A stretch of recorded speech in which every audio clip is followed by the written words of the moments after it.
Okay, I think we'll get started now. So good day, everybody, and it's a pleasure to have you all join us for this session. Welcome to this year's Spark Talk edition. We hope that this session will give an opportunity for conference goers to learn more about actors who are enabling and equipping legal pro bono communities of practice across the world. We hope you feel inspired to get involved to help advance some of their critical work.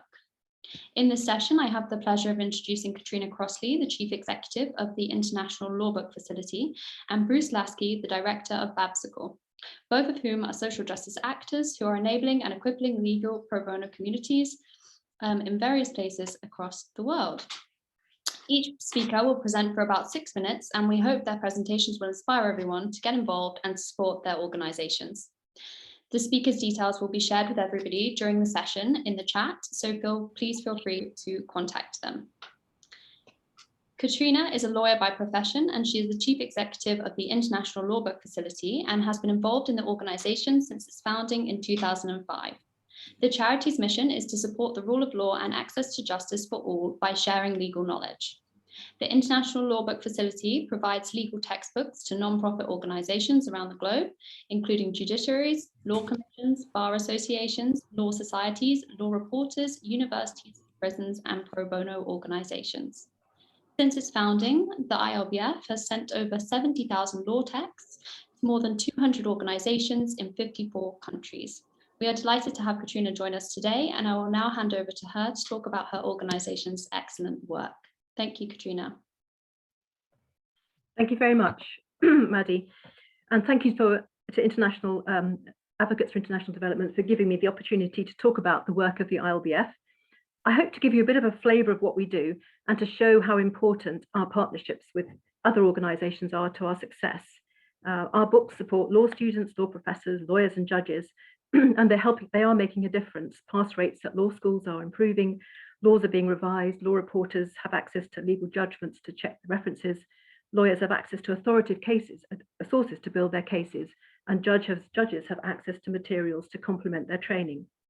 We could not achieve our work without the incredible partnerships we have in the UK legal community with law firms, particularly Clifford Chance, the legal publishers, and our other corporate partners.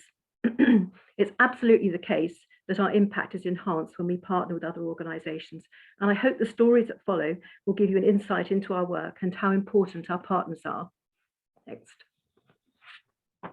In Uganda, we've supported over 20 organisations over the years. Justice Defenders, formerly the African Prisons Project, are a great partner, and we are delighted to have provided law books to support prisoners and prison staff taking their diploma in law, and to equip the libraries in the prisons, which help the wider communities. Here you can see books being received by Susan Kagula, and a graduate student on the law programme. Next. In Kenya, we have shipped to a number of organisations, including, as you see in this picture, the National Council for Law Reporting. Linda Awor, who is the team leader for the Research and Development Department at the Council for Law Reporting, said, as a law reporting institution, we rely on previous law reports to enhance the quality of our work and for legal research purposes, and the donation of books from ILBF will help us in achieving our objectives. Next. Next slide. The Federated States of Micronesia, perhaps the most distant jurisdiction and one of the smallest we've sent books to, their books have been installed in the Supreme Court, and Mr. Heliasar, who's the Chief Law Librarian there, said, we will continue to share with our patrons and the public the gift the ILBF gave us to benefit all, especially the legal community. The ILBF will always be one of the best donors to our law libraries of the Federated States of Micronesia Supreme Court. Next. Next. In Nepal, we've supported a number of institutions over the years. In 2017, we worked with the Asia Foundation, which is a US-based pro bono organization, to deliver books to the Central Library, Law Library, which you can see in the picture here, after the very terrible damage they suffered in the earthquake in 2015. In total, we sent at that time books for 5 organizations, including Kathmandu University, the Attorney General's Office, and Tribhuvan University. The Dean of Kathmandu University Law School said, we're committed to develop lawyers who can work in the area of development, so we've been focusing on the corporate side as well as public enterprises. The idea is to create leaders in the legal field. Next. Books to the Papua Guinea Supreme Court were handed over by High Commissioner Simon Tung to Chief Justice Salama India a year or so ago. And the Chief Justice said, these books will enrich the legal information available to court library users, judges, lawyers, and the public who access these libraries to conduct research. The Papua New Guinea system is common law based, and the library users will find these books very useful in enhancing their knowledge of the common law. Next. In South Africa, we've supported the Southern Africa Litigation Centre, which does wonderful work promoting and advancing human rights and the rule of law in Southern Africa. Kajal Rajanthan Keo, the executive director, said, with the ILBF's additions to our library, our ability to conduct rigorous legal research to inform and enrich the human rights litigation we support in a number of countries will be greatly strengthened, and their value shared with the lawyers and organisations with whom we work to advance human rights and the rule of law. Next. The RBS partnership with Anglo-American and De Beers through their Ambassadors for Good programme has enabled us to support 4 organisations in Zimbabwe, 5 in Zambia, and 2 in Sierra Leone. They've provided much needed funding, but also real practical help with packing books and receiving and distributing the books through their offices in country. In this picture, you can see Pro Vice Chancellor Dr. Chikwiri of the Women's University in Zimbabwe receiving her books. And she says, being a carrier of knowledge, books are a ladder of the progress of human beings. They say, when you open a book, you open a new world. Today, the Women's University in Africa received 590 legal, text, reference, and case books from Anglo-American in partnership with the RBF to enlarge the physical collection of the university's library and to usher in the development of the Faculty of Law. Next. In Zambia, 5 organisations have recently been supported with books, and this is the Zambia Institute of Advanced Legal Education, and Malata Onoju, who is the chief executive, said, when we receive a generous donation such as these law books, it goes a long way, not only to mitigate the cost to be incurred by the Institute when purchasing new books, but also provide an enabling studying environment for the students. Your support will definitely and repeatedly play a key role in our success as a law training institute. Next. After Roll UK delivered training to the Ministry of Justice in Niger State, Nigeria, the ILBF, with their support, delivered 90 boxes of books to the Ministry of Justice. As Abiola James, the Library Committee member, said at the time of receiving the books, books are synonymous with lawyers, and I think we can all agree with that. We're currently working with the Roll UK team to support the Ministries of Justice in Imo and Kaduna states in Nigeria. Next. Partnering with the Slin Foundation gave us the chance to support the library of the Institute of Judicial Administration, who said, we wish to sincerely express our profound appreciation for your generosity, which will have far-reaching impact on our institution. Next.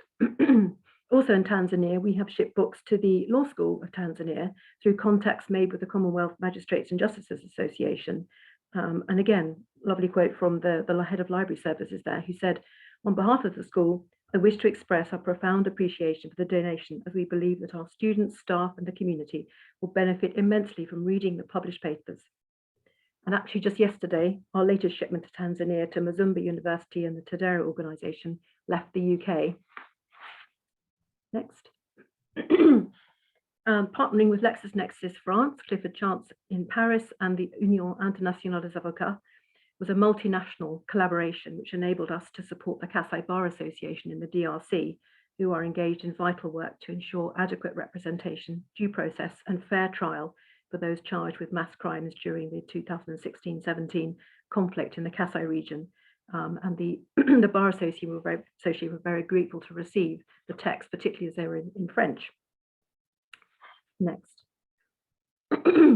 Our partnership with the UK Sierra Leone Pro Bono Network has enabled the ILBF to support several institutions in Sierra Leone, including the Office of the Ombudsman and the Legal Aid Board. And most recently, together with De Beers, we were able to ship over 2,000 books to Njala University for its new law library. We've also learned from a recent shipment to Makeni University in Sierra Leone that they are now able to embark on a master's program. I've just been asked to wrap up, so I will try and get through these quickly. If you could just go to the next slide, please. So this is the African Courts and Human and People's Rights. And then next slide. Books recently sent to Iraq with the help of the Foreign Commonwealth and Development Office meant that we were able to support the judiciary there with books on constitutional law. Next, and the East African Court of Justice, another organization within Tanzania that's recently received books. Next. And in Ethiopia, several universities have recently received books as the sea shipping lanes are now open to Ethiopia, having been closed for about the last 20 years. Particularly helpful local partner in Ethiopia who's helped to receive the books and then to distribute them for us. And then I'd like to sum up with final words given to Madalitso Kelsey, of the Senior State Advocate for the Ministry of Justice in Malawi, whose final words, I think, sum up the importance of having access to adequate legal resources and the impact that can have on the rule of law. The impact of the books from the UK is that now we have got more resources, more reference material, but now things are improving. If these donations continue to reach other public institutions, these books in these public institutions will significantly equip the young lawyers that are training in there to help in the jurisprudence of our country, so that Malawi should have a strong legal system, because we all know development of any country depends to a large extent on the strength of a legal system.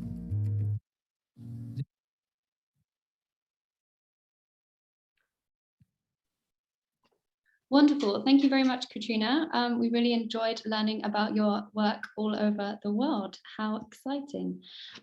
So now Bruce Lasky is the co-founder and co-director of the international not-for-profit Access to Justice legal education organization, Babsicle, and a partner and pro bono head of Thailand-based law firm, Lana Lawyers, which has a strong pro bono focus and practice. With over 30 years experience in assisting pro bono initiatives, legal aid, clinical legal education, and justice training work, Bruce is also the co-founder and international organizing committee member of the regionally and globally led Asia Pro Bono Consortium and Conference. The Asia Pro Bono Conference and Access to Justice Exchange is a trademark event of the Asia region. It is a pleasure to have you, Bruce, join us today to tell us more about the Asia Pro Bono Conference as it reaches its 10th anniversary. Over to you, Bruce. Thanks, everyone, and thanks for A4ID for organizing this wonderful event and giving us the honor to present.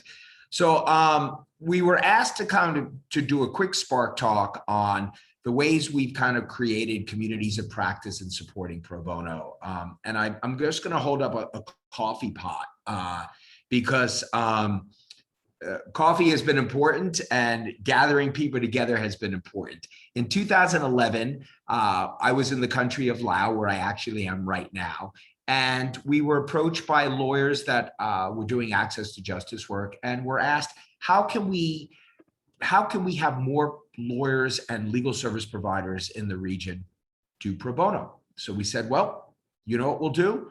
We'll create an event with many, many others and invite people that are doing pro bono to present, invite people who don't know what pro bono is to learn about it, and invite those that have an understanding of pro bono, but they're not quite sure how to do it, get them with everyone and share ideas. So in 2012, we helped organize the first Asia Pro Bono Conference, and that was in the country of Laos. And this has now been 10 years. And what I'm going to do is I'm going to run you through the different countries over the last 10 years, keeping in mind that it all did come back to having a cup of coffee in a cafe with a lawyer who's like, how do we make this work? So if we're going to run through the slides really quick, because I want people to see where this conference and this exchange has been held.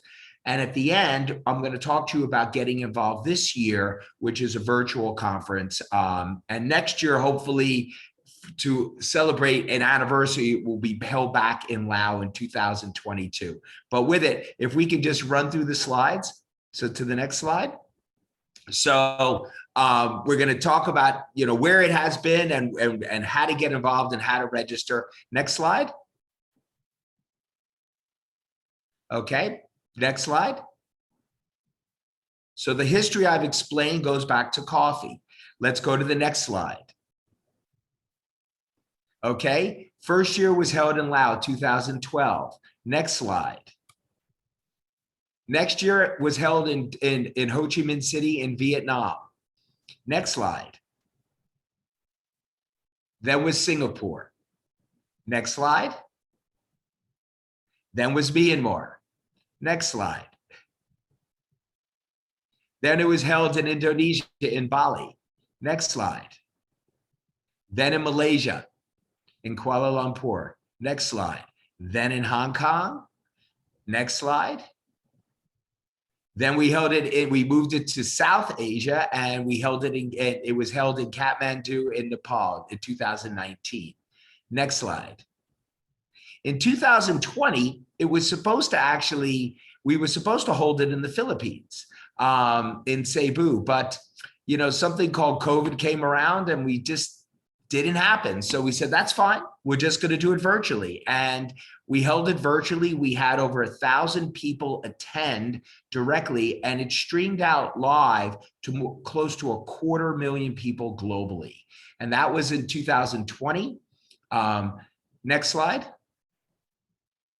This year, we thought it was going to be physically held back in Laos as the 10th anniversary.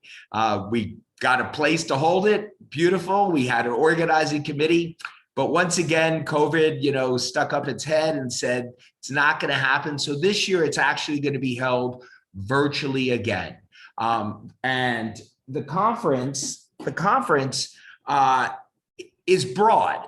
For those who want to learn about the 101s of pro bono, people attend. If those seasoned persons that are involved in pro bono and access to justice, they attend. We focus on bar associations. We focus on government support of pro bono. We focus on broad-based ways to kind of connect in pro bono, legal aid, access to justice, and rule of law. That's what's going to be happening this year. We very much encourage you to get involved. Now, I will tell you this. I will say that from the first time we held the conference and throughout every year, we have had people come back every year and be a part of it. And every year we have new people. And these new people that attend, it is a constant theme that they tell us they had no idea how different and how unique this gathering is, because we have a set of values where the conference doesn't belong. It's not a Babsicle conference. Babsicle helps to organize it, but the conference is organized and by so many different organizations that come together, and we really demonstrate walking the walk. That's how we do it, and that's how we strengthen pro bono, access to justice, and rule of law. If we get to the next slides, I think we can show how to register. Okay, keep going. Okay, and one more slide on how to register. This is the registration. We have an early bird rate until July 15th, so a little bit more time. After that, the rates go up. The money goes to help to support the conference and those that are not able to attend. We have a slew of volunteers that help make this happen.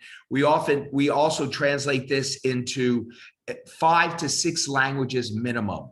So people that may not be native English speakers, they're not kept out. So we highly encourage you to be a part of this in many ways. And I promise you, it will be that unique experience. You'll come back and you say you had no idea, and you'll be so thankful. So thank you all for giving us this chance to just put this out there. And we hope that you attend and you tell many others to attend. The dates will be the 23rd through the 26th of September, 2021. And I think to the last slide, is that it? One more? And one more. And that's it. Thank you very much for giving me a chance. Thank you very much for joining us today, Bruce and Katrina. I would like to now close this session. If you have any questions or want to get in touch with either Bruce or Katrina, their contact details have been shared in the chat. I would also like to welcome everyone to join our next panels. They are beginning momentarily at 1:40 British Standard Time. Panel 1A is International Partnerships for Sustainable Change, and Panel 1B, Coordinating Pro Bono Strategic Insights from Across the World. The links to these will be shared in the chat now. Thank you very much. Enjoy the rest of your day at the conference. Thank you.